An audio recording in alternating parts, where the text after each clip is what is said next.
हरे कृष्णा।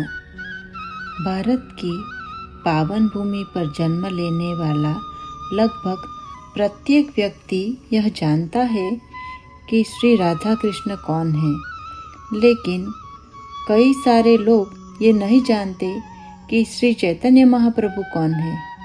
मैं भी इस्कॉन से जुड़ने से पहले यह नहीं जानती थी कि चैतन्य महाप्रभु कौन है। तो आज हम श्री प्रभुपाद जी की पुस्तक द्वारा चैतन्य महाप्रभु कौन है ये जानने का प्रयास करेंगे। 15वीं शताब्दी के अंतिम वर्षों में पश्चिम बंगाल के एक छोटे से कस्बे में भारत के ऐसे राजनीतिक, सांस्कृतिक तथा धार्मिक सुधारक प्रकट हुए जो इतिहास में अतुलनीय है। महात्मा गांधी से लगभग 500 वर्ष पूर्व इस उल्लेखनीय व्यक्ति ने एक अहिंसक सहयोग आंदोलन का शुभारंभ किया। उन्होंने जात पात के भेदभाव को निरस्त करते हुए एक ऐसी पद्धति की स्थापना की जिससे प्रत्येक वर्ण, जाति, देश आदि का व्यक्ति आध्यात्मिक साक्षात्कार की सर्वोच्च अवस्था को सहजता से प्राप्त कर सकता है। अपने उद्देश्य की पूर्ति के लिए उन्होंने भारतीय धार्मिक जीवन को घमंडी पंडितों की मजबूत पकड़ से मुक्त किया। सब प्रकार के दकियानुसी कर्मकांडों और अनुष्ठानों की परवाह न करते हुए उन्होंने एक ऐसे आध्यात्मिक आंदोलन की नींव रखी जिसका शीघ्र ही पूरे भारत ने स्वागत किया और आज वह आंदोलन संपूर्ण विश्व में फैल चुका है। इस शक्तिशाली सुधारक का नाम है श्री चैतन्य महाप्रभु, जिन्होंने आज विश्वव्यापी हरे कृष्ण आंदोलन के मूल संस्थापक हैं। प्राचीन वैदिक ग्रंथों में पहले से ही भविष्यवाणी की है कि 1486 में मायापुर नामक स्थान में उनका जन्म होगा। महान संतों और विद्वानों को यह पहचानने में देर नहीं लगी कि ये कोई साधारण मनुष्य नहीं अपितु स्वयं श्री कृष्ण के अवतार है, जो स्वयं अपने भक्त के छिपे रूप में प्रकट हुए हैं। महाप्रभु ने कर्मकांड जैसे धर्म कार्यों के प्रति कोई आस्था नहीं दिखाई और जैसे जैसे उन्होंने युवा अवस्था में प्रवेश किया वे अपने दिव्य मिशन को उजागर करने लगे। वे चाहते थे कि सर्वत्र प्रत्येक व्यक्ति को भगवत प्रेम प्राप्त करने का अवसर प्रदान किया जाना चाहिए, जिससे वे सर्वोच्च आध्यात्मिक आनंद का अनुभव कर सके। श्री चैतन्य महाप्रभु ने सिखाया कि हरि नाम संकीर्तन और विशेष रूप से हरे कृष्ण महामंत्र के कीर्तन द्वारा इस अवस्था को सहजता से प्राप्त किया जा सकता है। शीघ्र ही महाप्रभु के अनेक अनुयायी बन गए। उन सबों ने तुरंत नियमित रूप से अपने घरों में तथा यदा कदा नवद्वीप की सड़कों पर हरिनाम संकीर्तन आरंभ कर दिया। अचानक इस आंदोलन की प्रसिद्धि को बढ़ते देखकर तत्कालीन मुसलमान नेता जातिवादी ब्राह्मण चौंक गए। इन दोनों ने मिलकर स्थानीय शासक चांद काजी के पास इसकी शिकायत दर्ज कर दी। श्री चैतन्य महाप्रभु और उनके अनुयायियों ने आंदोलन को सामाजिक उत्पात घोषित करके काजी ने उसके दबाने के भरसक प्रयास आरंभ कर दिए। उनके आदेश पर कुछ सिपाहियों ने महाप्रभु के एक अनुयायी के घर घुसकर मृदंग तोड़ डाला।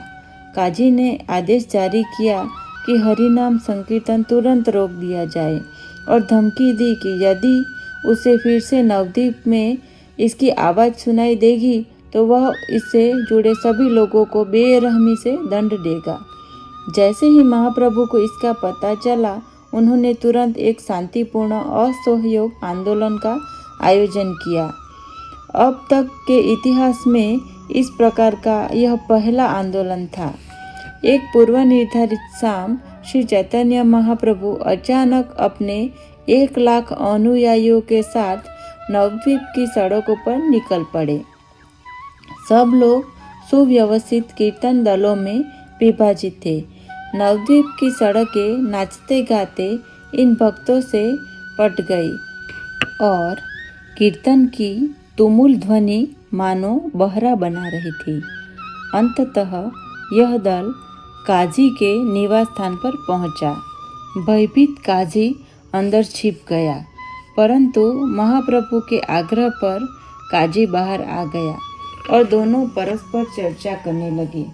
अत्यंत नम्रतापूर्वक तथा शास्त्रीय तर्कों के आधार पर महाप्रभु ने काजी को विश्वास दिलाया कि संकीर्तन आंदोलन के विरुद्ध दर्ज शिकायतें निराधार है।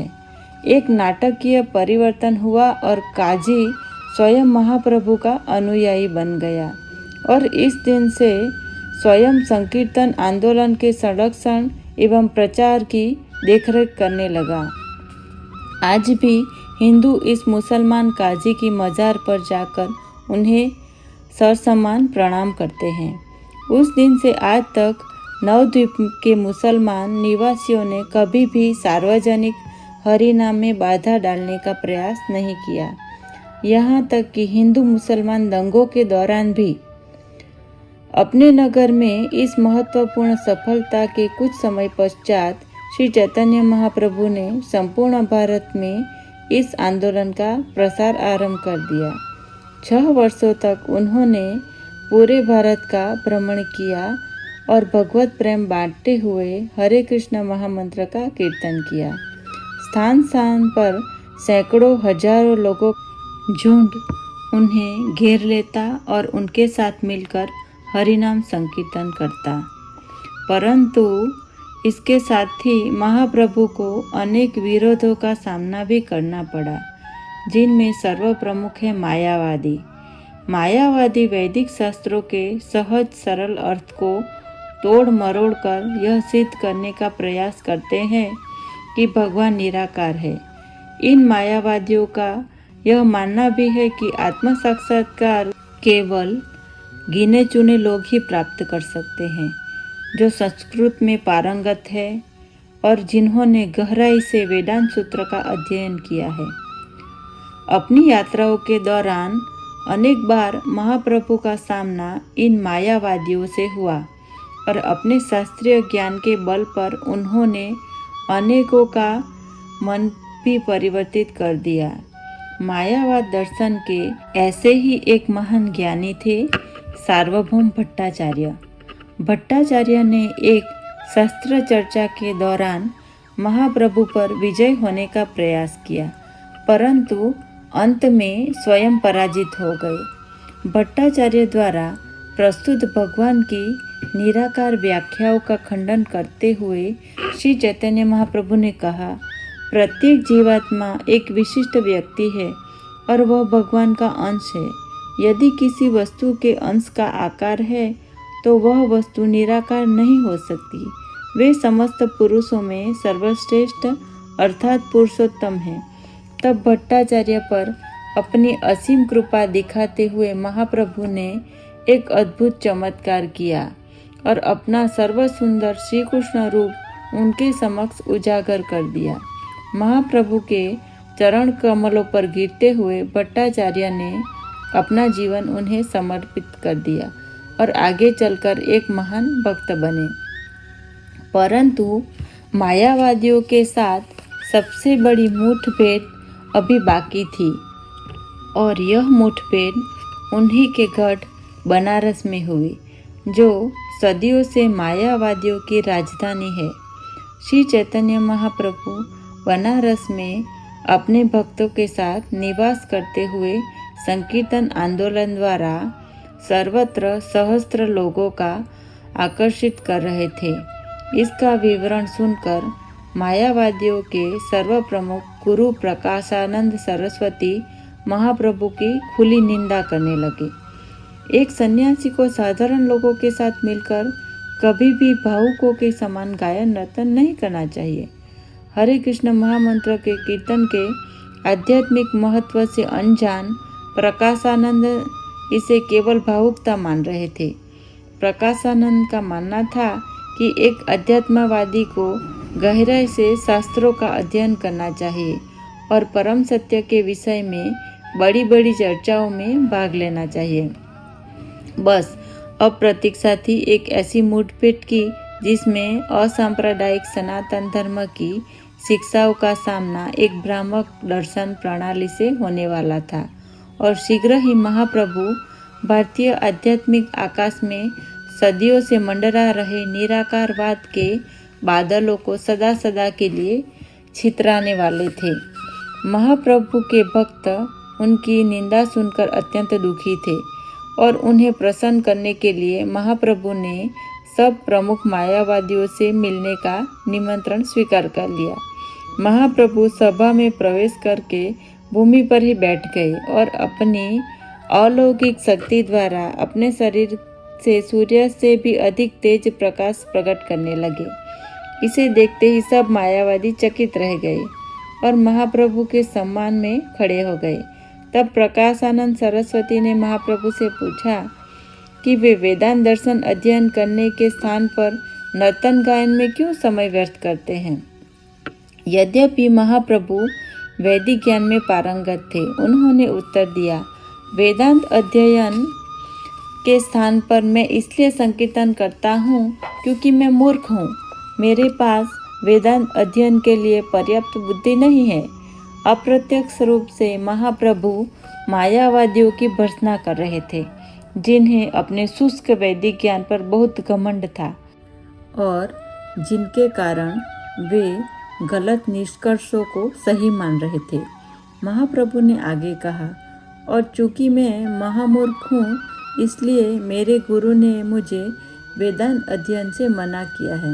उन्होंने कहा कि इससे अच्छा होगा कि मैं हरि नाम लूँ, यदि मेरा उद्धार करेगा। तब श्री चैतन्य महाप्रभु ने वह श्लोक सुनाया जिसे उनके गुरु ने उन्हें सदैव स्मरण रखने के लिए कहा था। यह बृहदारण्यक पुराण का श्लोक है। हरे नाम हरे नाम केवलम कलो नास्तेव नास्त्येव नास्त्येव गतिर अन्यथा।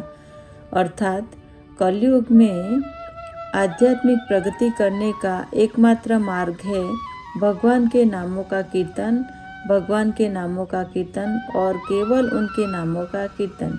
अन्य कोई मार्ग नहीं है। उनकी चर्चा घंटों चली। अंततः प्रकाशानंद सरस्वती ने अपने समस्त शिष्य वर्ग के साथ महाप्रभु को समर्पण कर दिया और बड़े उत्साह के साथ श्री कृष्ण के पवित्र नामों का कीर्तन करने लगे। परिणाम स्वरूप पूरी बनारस नगरी ने चैतन्य महाप्रभु के संकीर्तन आंदोलन को स्वीकार कर लिया। यद्यपि चैतन्य महाप्रभु का जन्म एक उच्च ब्राह्मण परिवार में हुआ था, वे सदैव कहते थे कि यह सब उपाधियां बाह्य है और उनका व्यवहार भी इसी के अनुरूप होता था। उस समय की सामाजिक रीतियों को अवमान्य करते हुए वे निम्न जाति के भक्तों के घरों में रहते थे तथा उनके यहाँ भोजन भी करते थे। इतना ही नहीं, उन्होंने भगवत प्रेम संबंधी अपनी सर्वोच्च गुह्य शिक्षाएं श्रील रामानंद राय को भी दी, जिनका जन्म निम्न जाति में हुआ था। उनके एक और शिष्य थे श्रील हरिदास ठाकुर। इनका जन्म मुसलमान परिवार में हुआ था और हिंदू समाज उनका बहिष्कार करता था, परंतु फिर भी महाप्रभु ने उन्हें नामाचार्य अर्थात हरि नाम के आचार्य का उच्च पद प्रदान किया। महाप्रभु लोगों को उनके सामाजिक स्तर के अनुसार नहीं अपितु उनकी आध्यात्मिक प्रगति के आधार पर देखते थे। इस प्रकार श्री चैतन्य महाप्रभु ने संपूर्ण मानव जाति के लिए आध्यात्मिक प्रगति हेतु एक ऐसी सामान्य पद्धति की नींव रखी जो आज पृथ्वी के कोने कोने में फैल रही है। आज जब लोगों ने गिरजाघरों, मंदिरों, मस्जिदों, गुरुद्वारों में जाना कम कर दिया और पूरा विश्व विभिन्न धार्मिक और राजनीतिक गुटों के बीच संघर्षों में टुकड़े टुकड़े हो रहा है। हम सहजता से देख रहे हैं कि लोग धर्म के बाह्य अनुष्ठानों से संतुष्ट नहीं है। लोग ऐसे आध्यात्मिक अनुभव के लिए भूखे हैं जो समस्त भौतिक सीमाओं से परे हो। और आज लाखों ऐसे लोग श्री चैतन्य महाप्रभु के विश्वव्यापी संकीर्तन आंदोलन में राहत पा रहे हैं। महाप्रभु ने कहा था, यह संकीर्तन आंदोलन संपूर्ण मानव जाति का परम कल्याणकारी है, क्योंकि यह चंद्रमा के समान सब पर अपनी शीतल किरणें बरसाता है। यह समस्त ज्ञान विज्ञान का जीवन है, सार है। यह दिव्य आनंद के सागर की निरंतर वृद्धि करता है और हमें पग पग पर हमें उस दिव्य अमृत का आस्वादन करवाता है, जिसके लिए हम सदैव आतुर हैं।